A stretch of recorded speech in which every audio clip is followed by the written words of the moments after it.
Welcome to the 10 Talent Life, conversations about stewardship, family, and purpose, where we specifically ask the question what it might look like to stay on the field at a time in life when most people are heading for the sidelines. Nothing today is meant to tell you what to do. It's simply to create some space to think more deeply, to slow down, and to ask the question, what might I want to put in motion for my family while I still can? Welcome to today's episode. My name is Alan Irving, and with me in the studio is my wife, Nicole, and my son, Nicholas.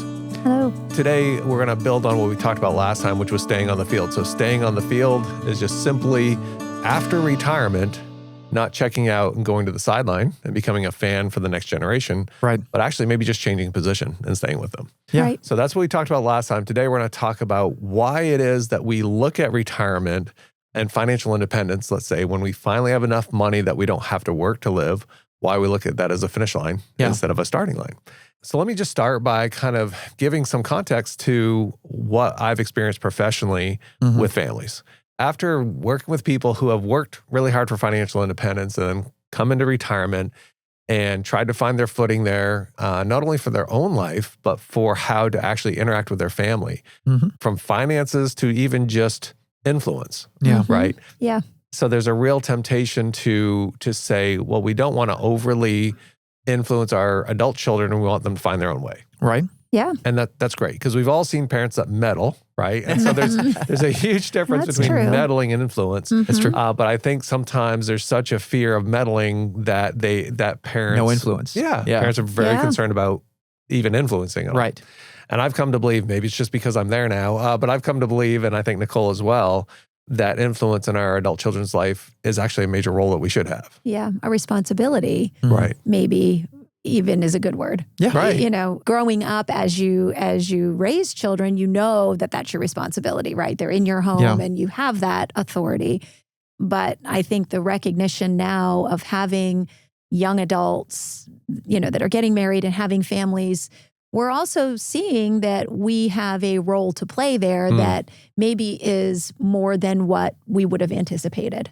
And not just in a cheering them on, even though that's part of it, that's a big part of it, but also in encouraging and challenging and, you know, making stronger. So I that's been something that I've recognized is a little bit different than I was expecting. Yeah, either one of us were expecting, I think. And maybe we just didn't think about it. I don't know. Yeah. But as we're actually experiencing it, we're recognizing there is still a weight of responsibility in leading.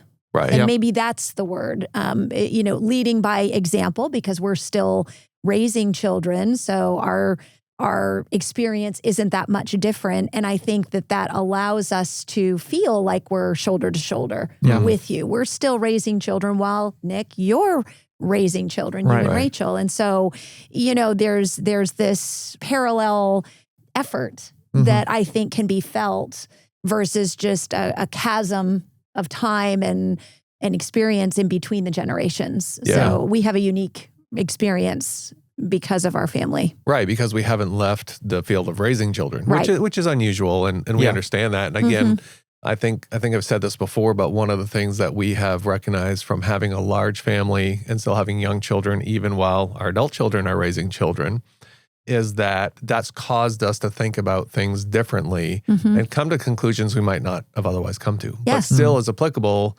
whether that's the case for somebody else or not. So I think that influence, I guess the way that I would say it, especially since we talk about staying on the field, is, you know, we talk about changing positions, you know, if you stay on the field. So giving room for that next generation to actually come into the primary roles and not interfering with that, but even coaching, right? So, and I think that's a thing. And Nick, for you and your generation, you know, when we're looking at these families who are saying, okay, I've reached financial independence, I have adult children, I'm starting to recognize that maybe I shouldn't just go to the sidelines and cheer, but maybe I should coach or play a different position. It still also requires your generation to say, well, what do we think of that? Right. Yeah. Well, I think that my generation has a desire to engage, but a lack of ability to kind of understand what that should look like. It's I would say it's probably hard for my generation to initiate that.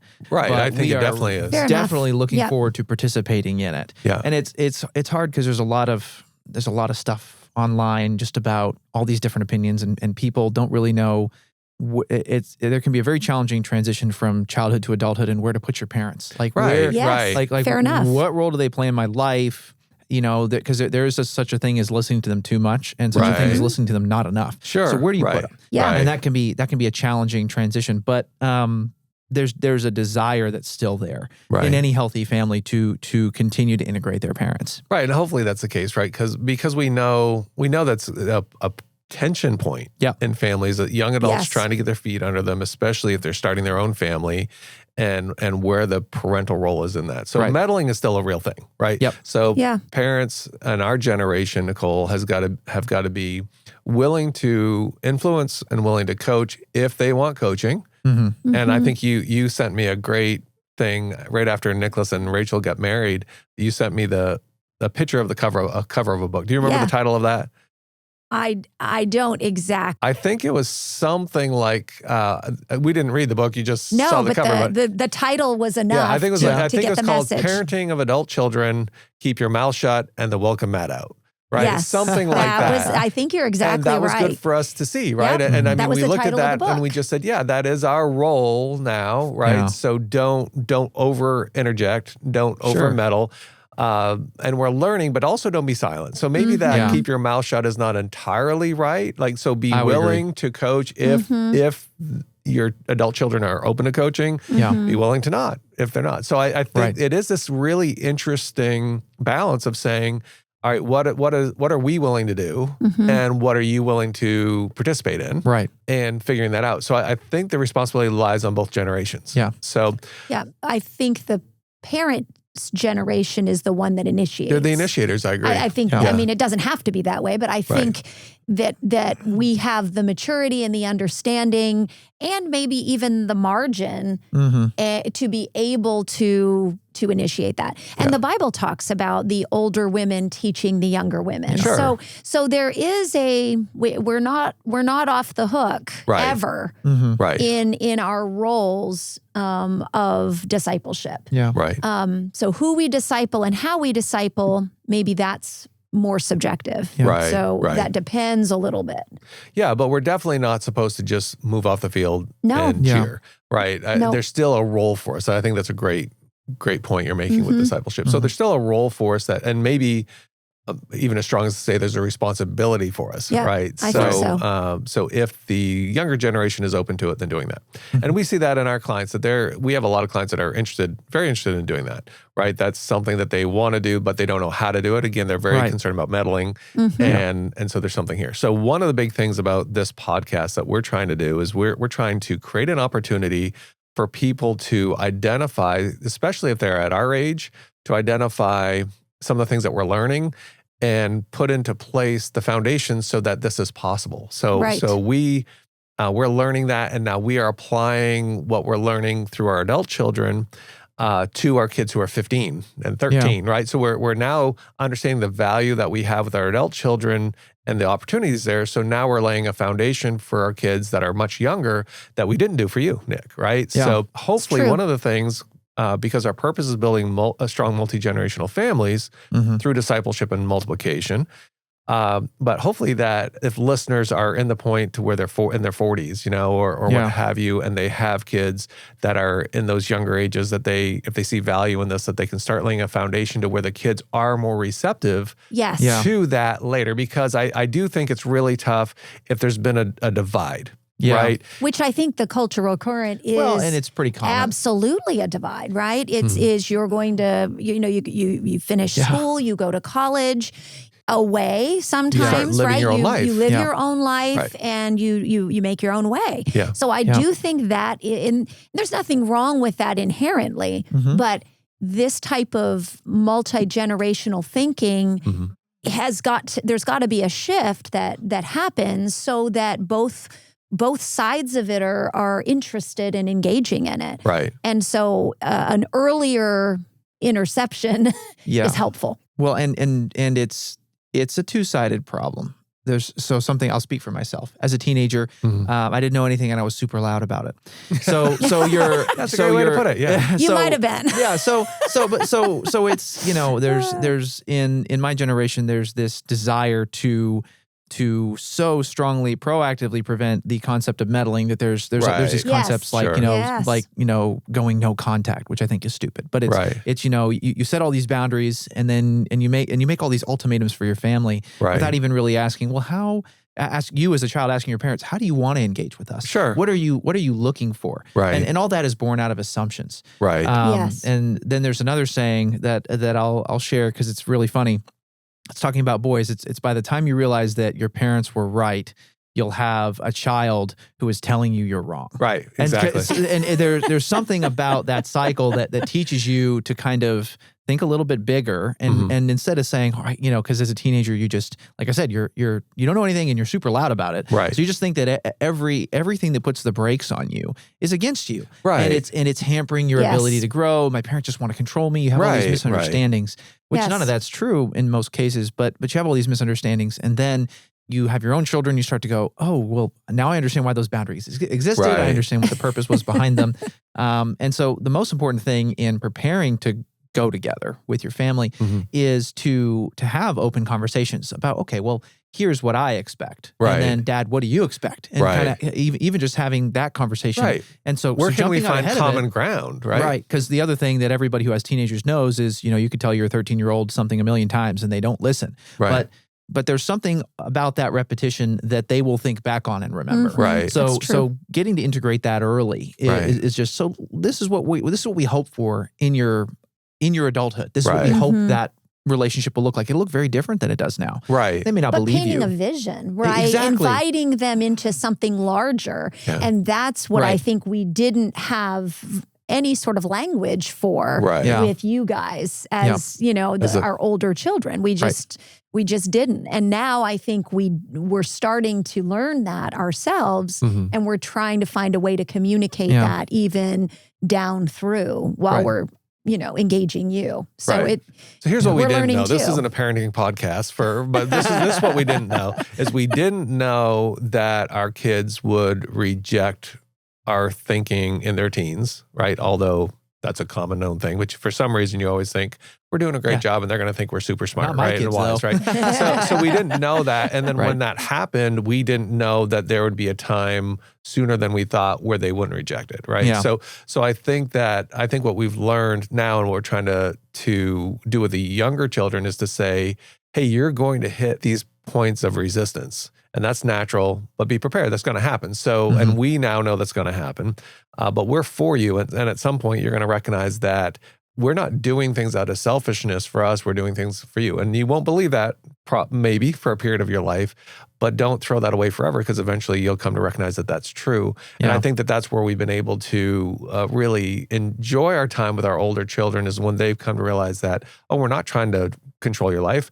We're not advising you in things out of selfishness. I think you hopefully have come to trust that we love you, we care about you, and we're trying to help you. We're not always right, but we can share what we know and what our experience has been and allow you to choose from it. And I think the difference between meddling and coaching is saying, hey, we have something for you to make you better, but you get to choose whether you do it or not. Yeah. And if you choose to engage in that, then we'll keep coaching and helping you as you wish, give you time to develop and so forth. Meddling is I think where it's forcing something that the other person is stiff arming. Right. So it's like, just to use the staying on the team example, it's like tryouts for the team versus draft to the military. Right. Yeah, good point. That's a good point. It's inviting to participate, but you just have to choose to be on the team. Right. Versus compulsory something. Yeah. Or treating it as compulsory. Yeah. So and sometimes for selfish gain. Yep. Which would be even if it's the just meddling component ends up, being a selfish fundamental flaw when we meddle. Right. Because otherwise it would be termed as advice and coaching and discipleship, right? Sure, Care, teaching, whatever. But when it's meddling, it's like, but sometimes it can be seen as meddling, even when it is coaching. Yep, that's absolutely so true. you have That to can know happen. that when you've got, teenagers specifically, they're not going to see, they're going to see it as this isn't about meddling. teenagers. That's Teenagers true. don't have a That's choice to be true. on the team or not. They've been drafted. That's true. They're already on the team. It's So the to your military. point, they don't have a choice. They're in there. But as adult children, it's different. All right. So that's the parenting aspect. So let me kind of lay out what we've experienced, with our clients over all these years. So our industry as a whole is helping people do what we now call the Ascent. So the language that we've put to this is that there's two paths. Yep. One is the Ascent, which is getting up that enormous mountain called preparing for retirement or financial independence. Yeah. And that leads to a summit. And so that is what our industry does very well. Been doing it for years. That's the main purpose.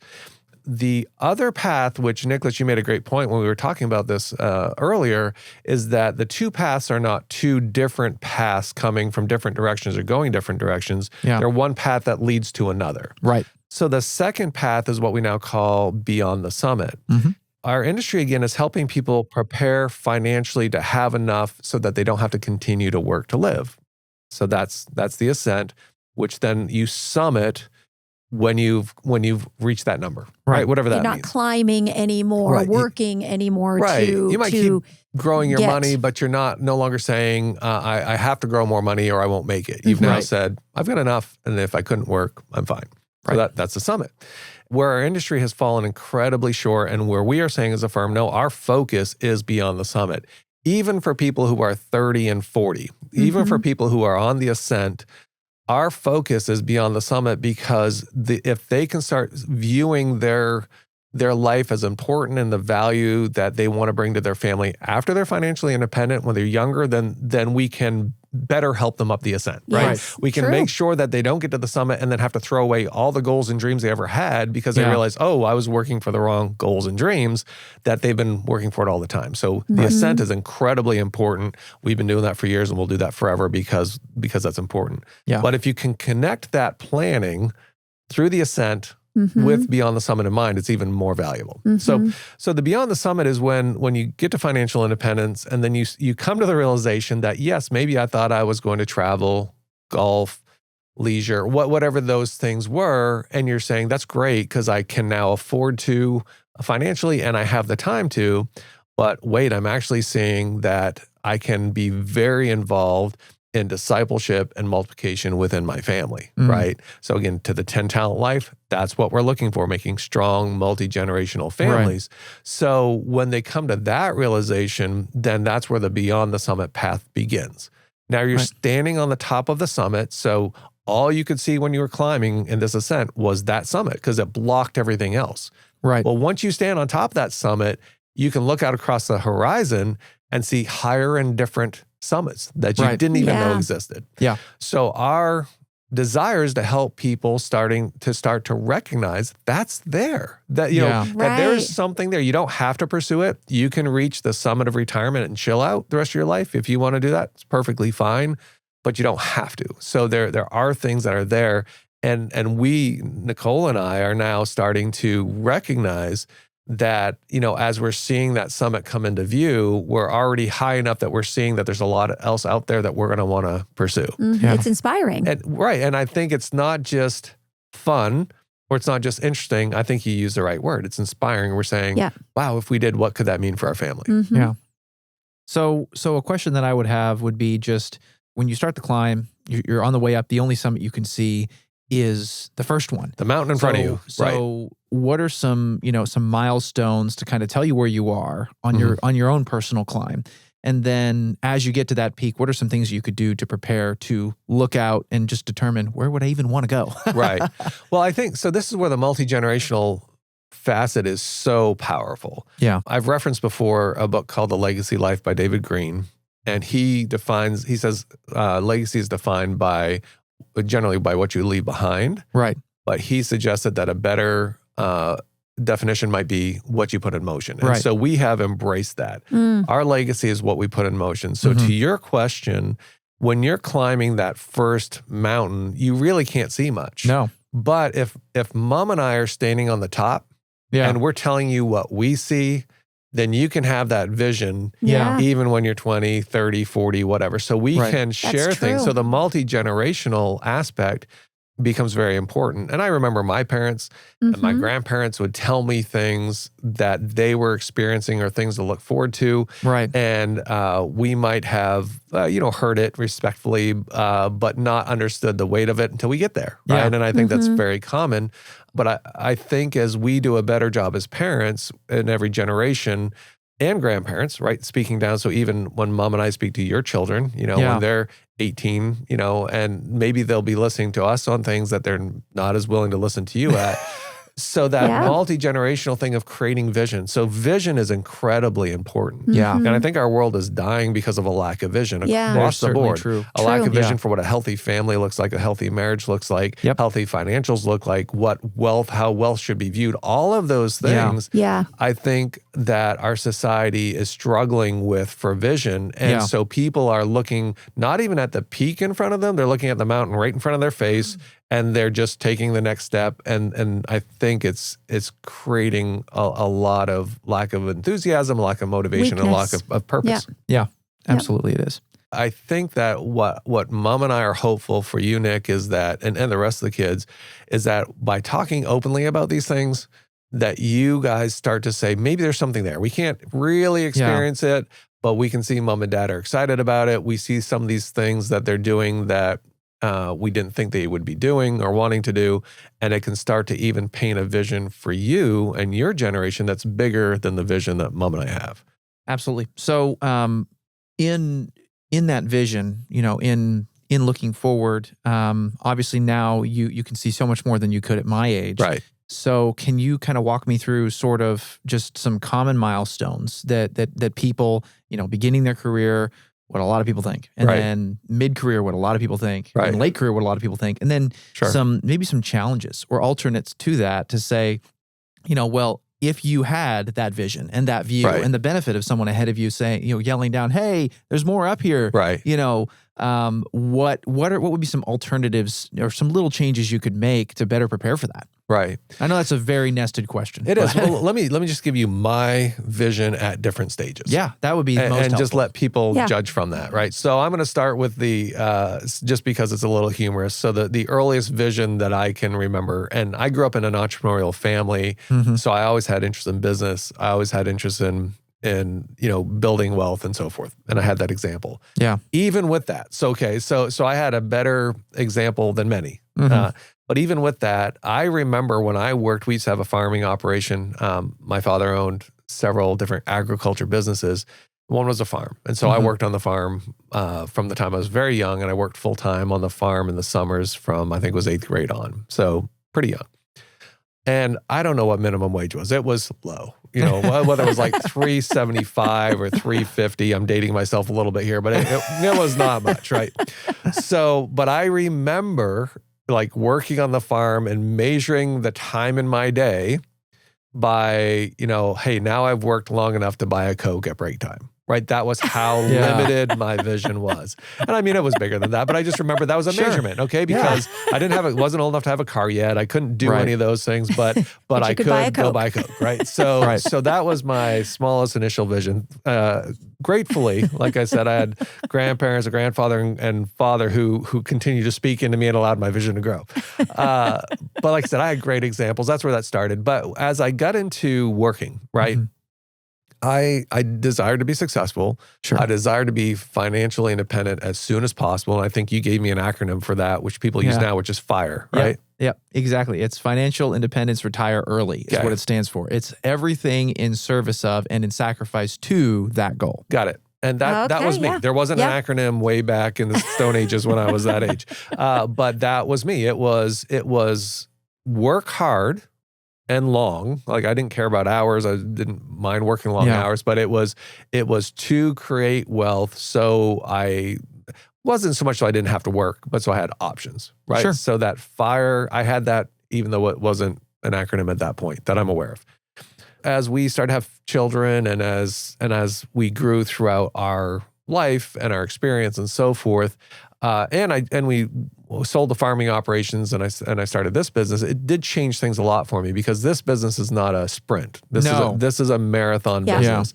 So that whole, if I was going to be in a hurry, I wouldn't have built a good business. Yeah. And it could have hurt certainly the business and our clients, we definitely didn't want that. So I started to shift and understand this is a marathon. Yeah. But I also understood that in this business, it's not physical like a farm. Like I wasn't going to be physically limited out, that I would be, as long as I had my mental capacity, that I could do this as long as I wanted. Yeah, you did. I remember that being a part of why you chose this business. Right. Yeah, it just gave options. Right. Yeah, so with that, true. then I still was building toward financial independence, but I wasn't in quite as much of a hurry. And so then my thinking shifted to my mountain, to my ascent, right? Sure. So here's what we're going to have to accumulate to be financially independent. Mm-hmm.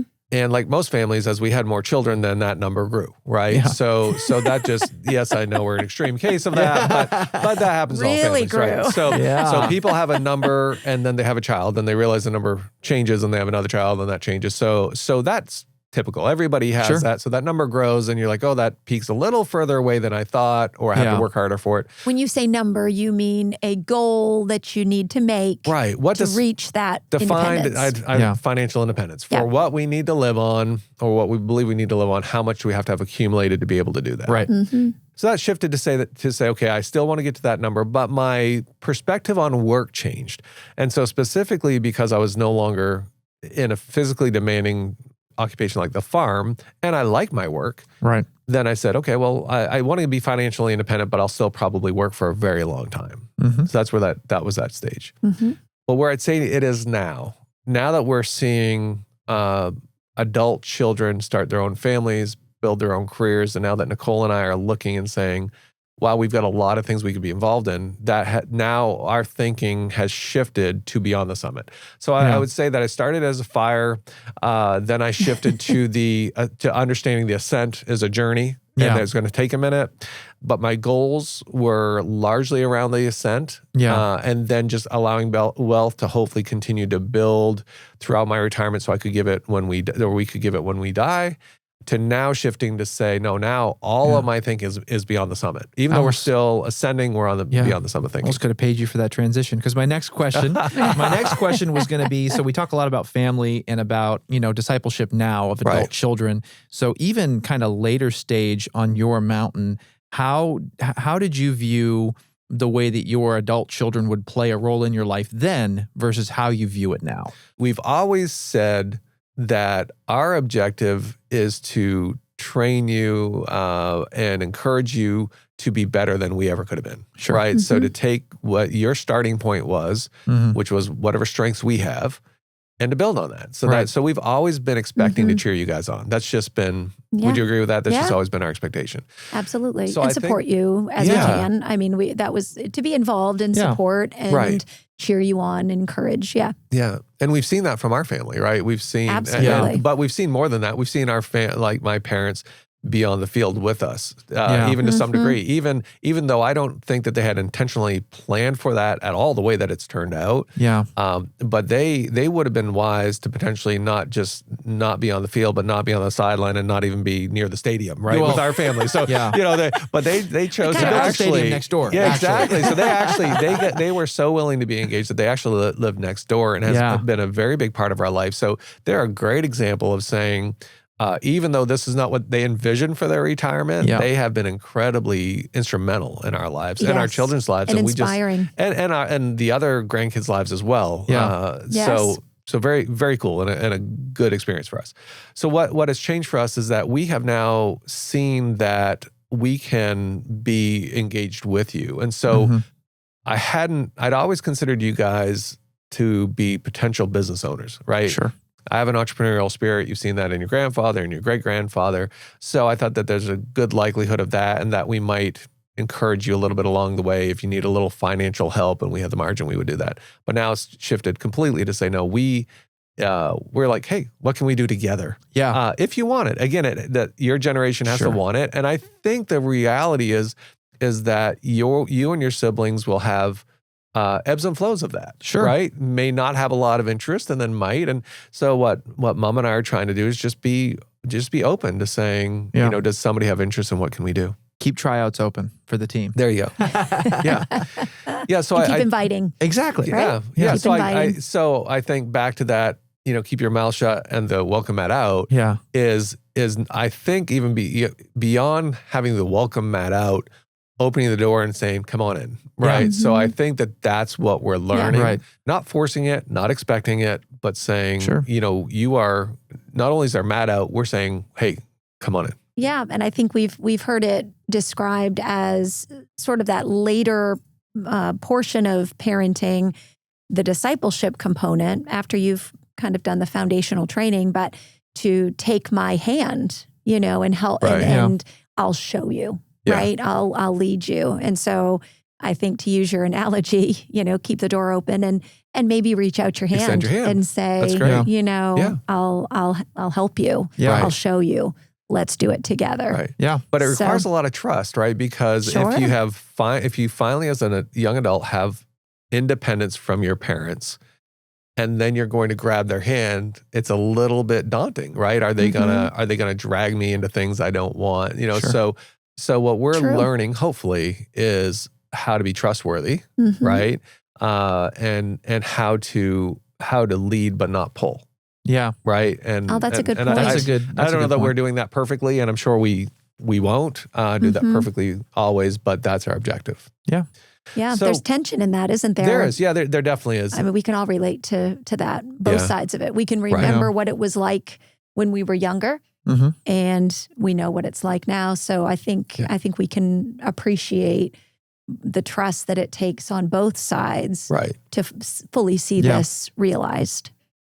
Yeah, and I think that, again, if the goal, which our goal is to build strong multi-generational families. Yeah. So we expect to do that through building multi-generational wealth.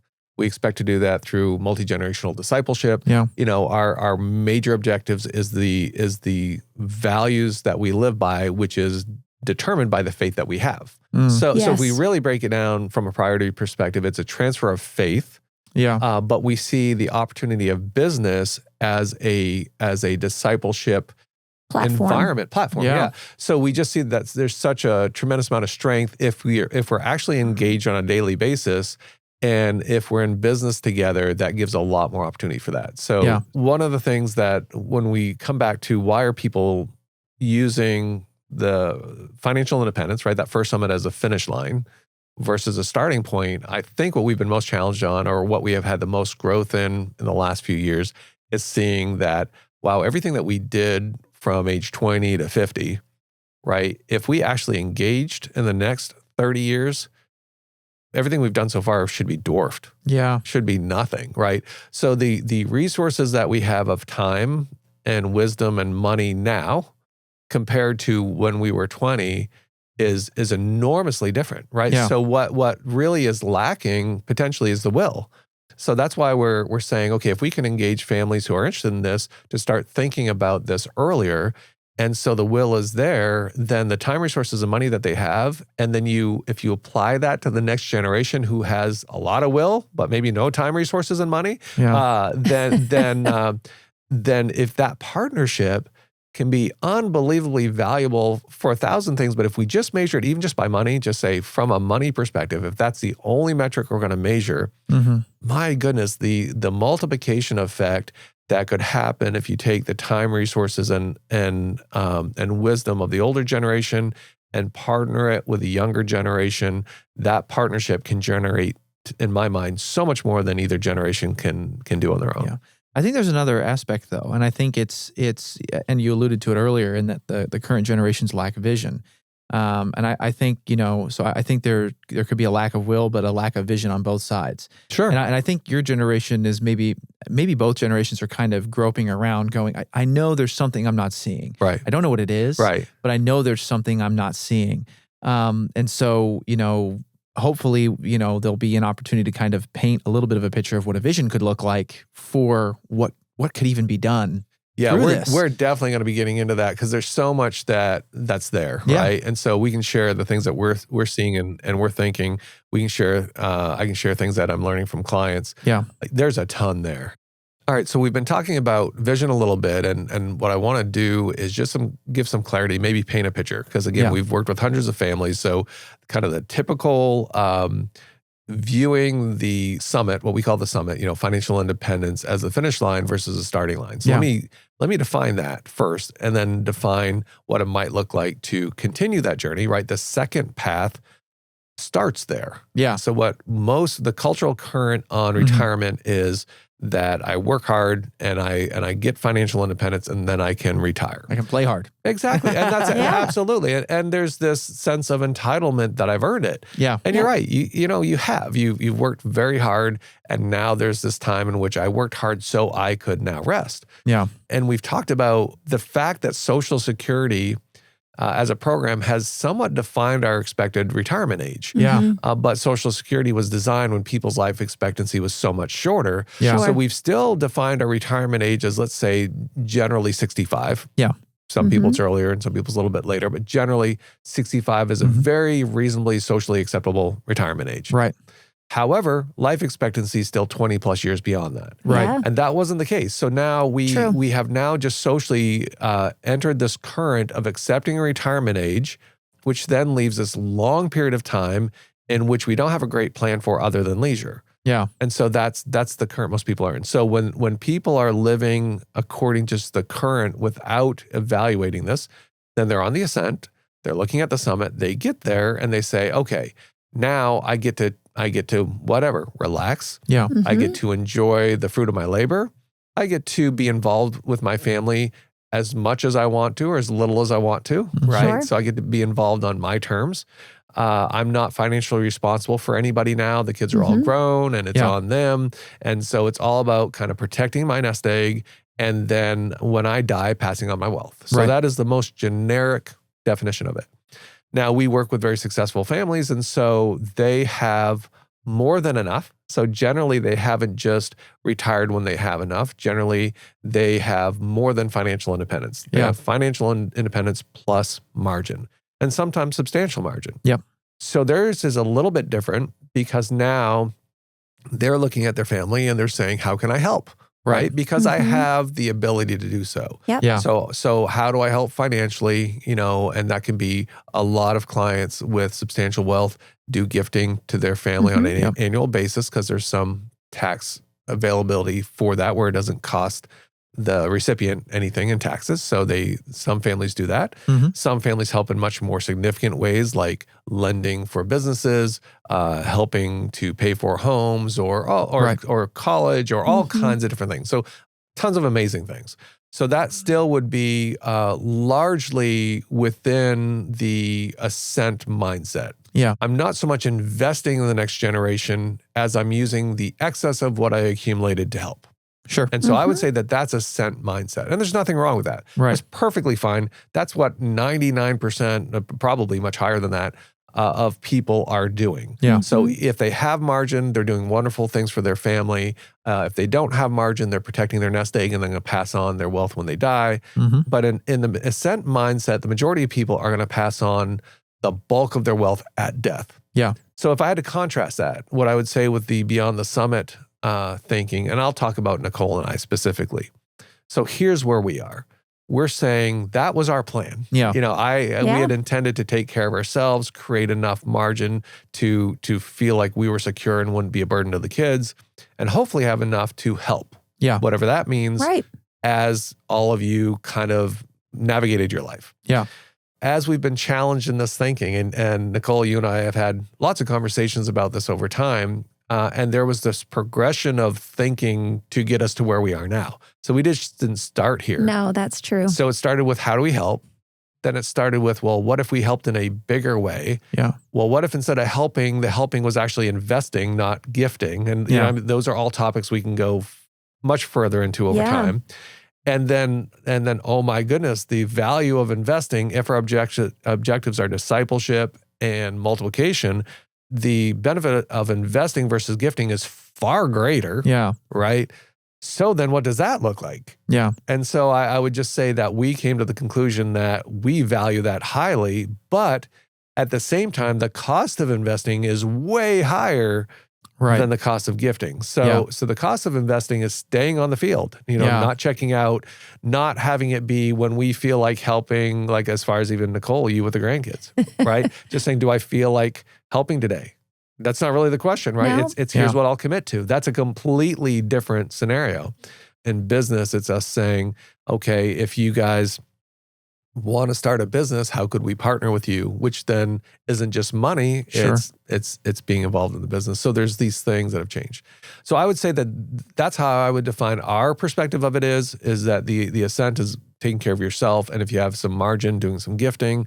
Beyond the Summit is saying, no, how do I use an investment to grow money, right? That's what we do. Yeah. But how do I use investment to grow people? Yeah. More importantly, like how do I use this to make your generation better in every way, including better at this? Like you and your siblings, if mom and I do this even moderately well, should be able to do it much better. And then your kids should be able to do it much better. Yeah. So in practical terms, what it costs, from what you explained, it sounds like what it costs to, because there's a cost both ways, but one cost is a little bit more concrete and known. Right. The cost to the traditional path of financial independence is a lost opportunity. It's missing out on what all of this could be. Yeah. Could be. May or may not come out, but could be. The cost to staying on the field, staying engaged beyond the summit, as opposed to checking out in some way, is more time, less freedom, less money for yourself, with the hope to move discipleship forward in a meaningful way for the next generation. Right. But that's pretty undefined. Like, yeah. who knows, first of all, who knows whether or not you'll be successful? Who knows whether or not your children will want to participate? So, so I guess, that's just my read. Would you say that's a fair kind of summary of the costs of the two? Pretty talk much. about the benefits. Yeah. Let me talk about the cost just for a moment. And again, I do want to go into this much deeper later because there's so much to this. But from a high level, just staying on the Ascent, summiting, and then chilling out or helping a little bit. Sure. Here's the benefits. Yeah. It doesn't cost financially as much. It doesn't cost as much time. Yeah. And it allows you to say, hey, no, I'm not impeding your life. Sure. You do you, right? Yeah. And if you succeed, hooray. And if you don't succeed, you can't blame me, right? Yeah. It kind of allows you to kind of wash your hands of it and say, no, I love you and I raised you, but I'm not responsible for this. Yeah. And there's an attractiveness to that because you don't feel responsible for any challenges or failures that your children might engage. And it'd be pretty hard for them to blame you for it. Yeah. Like as parents, you are saying, I don't want to be responsible for anything that they deem as difficult in their life. Sure. So if they have difficulty in their life, but I'm clearly not responsible, I can feel better about that than if they feel I'm responsible or I feel I'm responsible. Right. You can help and encourage, but you're not really shouldering the burden of it. Well, it's kind of like it's kind of, again, if you take it to the sports analogy and say you're a fan, team's winning or team's losing, I don't know, I'm clapping. And if you lost, love the team either way. Yeah, you lost, you lost, but that's on you, right? Yeah. You won, but that's on you, right? Yeah. And I'm still showing up always for your games, but it's not on me. And I know when I say that it sounds a little bit rude, but there's still something to that. There is. Because when you talk about kids, what did you say? The no contact thing. Yeah. Like parents are they want to be in a relationship with their children, of course, and their grandchildren, and they're willing to, like, anything that they do that could put that at risk, they're aware of. Sure. Yeah. And so being engaged in a more meaningful way after you're financially independent with your adult children puts that at risk. That's a great observation. Yeah, that's true. So that is true. That's what I would say. So the relational risk. Yeah. Very high relational risk. Yeah, we could do a whole episode on that. No, probably. And we could. So I won't go very far on that, but I would say, but what you're missing out is that the relational risk you could have by not doing it is distance.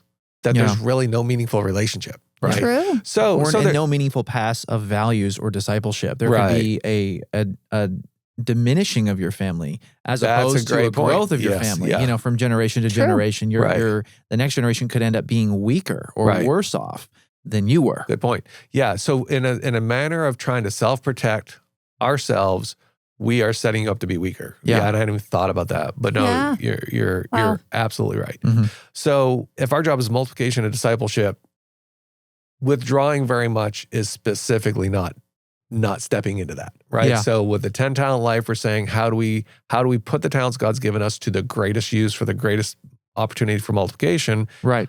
It's hard to argue that that's it. but there is so I guess you could say it's almost like bearing your talent, right? That's It's saying because I'm fearful. So in the parable of the talents, he was fearful that his master was an unfair, hard man. So he buried the talent so he wouldn't lose it. So I would say, I could say that comparison. Maybe there's a parallel there that inadvertently, in an effort to protect the relationship and not be the cause of harm in your child's life, you're actually burying the talent. Right. So you're operating out of fear instead of faith. So I hadn't really thought about that, but I think that that's a good analogy or a good parallel. On the other hand, beyond the summit path, you consider those risks, right? So investing, period, money, people, relationships, doesn't matter, it's not about just, winging it and swinging for the fences. Yeah. It's about identifying risk and then looking for the greatest risk-adjusted return. Yeah. So if we take that and we apply that to relationships and using money as a tool in the family, then what I would say is that when you look at, well, what if I was willing to put myself at a little bit of risk? Sure. Financially, time, all that, and even relationally, for the benefit of potentially having this enormously great outcome. So let me just paint a wonderful outcome. Sure. Because this is what we see as possible. Yeah. What if I got to walk shoulder to shoulder with you in the business for 20 years? What would we'd have some hard times. We'd have some wins, but we would have had an opportunity to build meaningful relationship that otherwise would have been missing. Yeah. What if mom is willing to walk shoulder to shoulder with the wives raising children for years? Yeah. There'll be hard times. There'll be wins, but the relational part becomes really significant. So just relationally and discipleship, the opportunity there, in my view, and I think in your view, Nicole, is so high that it's worth a risk. Yeah. And then if we look at it from a financial perspective and we go back to that, well, what if we have some resources and wisdom, and what if your generation has time and energy? Then the financial reward could be enormously beneficial as well. So when you look at Beyond the Summit, you have to be able to say, I recognize those risks and it's worth it. Yeah. And not everybody's going to come to that. And maybe they should. Like, not everybody is going to have adult children who want to engage. So then you have to say, well, then what will I do? Because that's a completely different story. Right. And we can talk about that at some point. But when I look at it from that, I do say there's a huge risk. Yeah. For sure. But the opportunity in our mind just seems to be greater. Can anything be done to reduce the risk as far as timing, or it can be hard to know because we're kind of just starting this ourselves, but what could be done to kind of tip the scales in favor? I think what we're trying to apply is timing, going back to that conversation we had earlier about preparing 13-year-olds. Yeah, prepping early. Right, then. giving them a vision early so that it helps to pave the way for this. Yeah. They'll also have the benefit of seeing how we interacted with you older siblings, and that will either build trust or decay trust, right? That's true. So what we're doing with you is going to improve or make worse what the future opportunities are. Yeah. So then, I guess that could be the benefit of thinking this way and talking this way on the Ascent to kind of begin to prepare.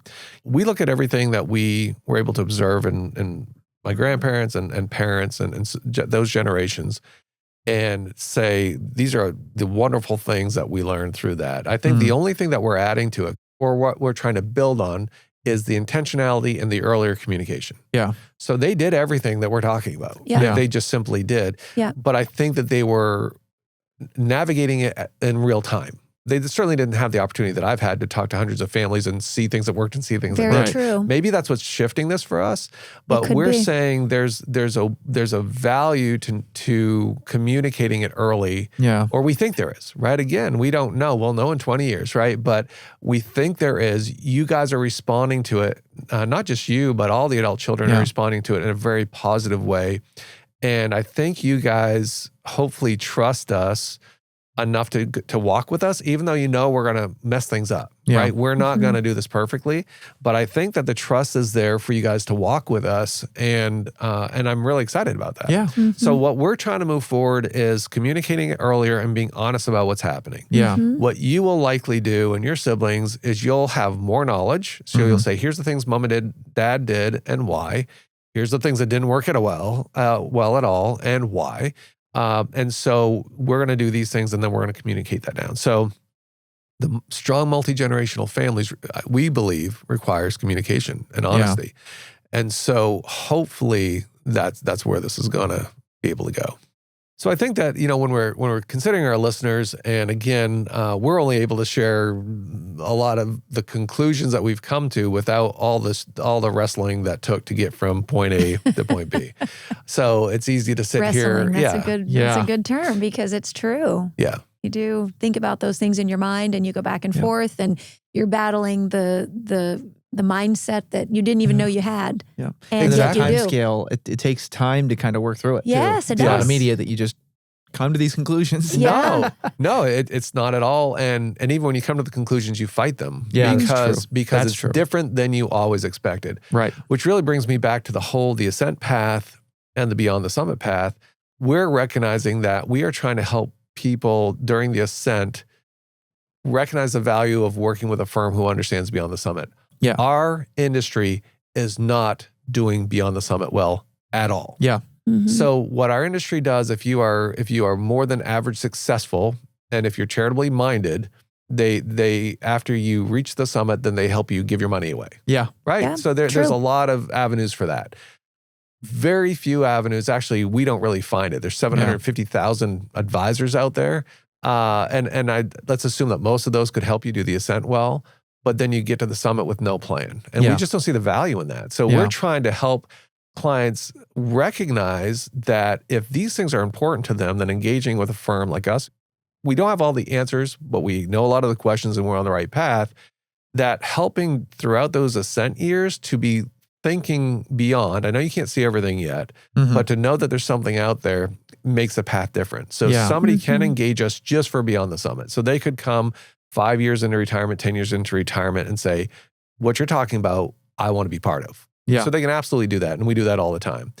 But there's a huge shift for them, right? Because none of these goals are things that they have been actively working on. They might be ideas they've had in their head, but they haven't been actively working on. So it takes a while to get some momentum toward them. Yeah. Where if we are engaging people when they're 40 and 45, as they're getting near the end of the Ascent, and they're able to be thinking this way, then we make a huge difference. So what I would encourage our listeners is just to say, where are you in this path? Yeah. So if you're 75 and you're saying, I missed it, that's not true. You still have influence, right? So you might not be able to apply all these things.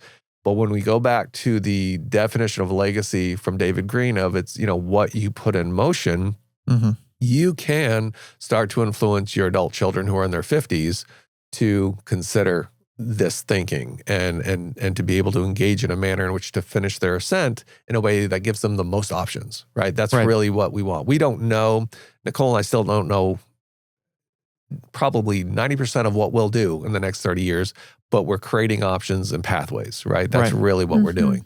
So that's what we're doing in our Ascent as we look at those options. And so that's the thing that I would say. If you're in your time where you're 15 years from retirement, 10 years from retirement, start working on this stuff now. Yeah. And if you have younger children, right, we're the only ones who are near the top of the Ascent, but still have younger children, right? Most people aren't in that case. But if you still have younger children, hopefully you can see some value in what we're talking about and say, well, what could I talk to my 13-year-old about, right? You don't have to get into the weeds.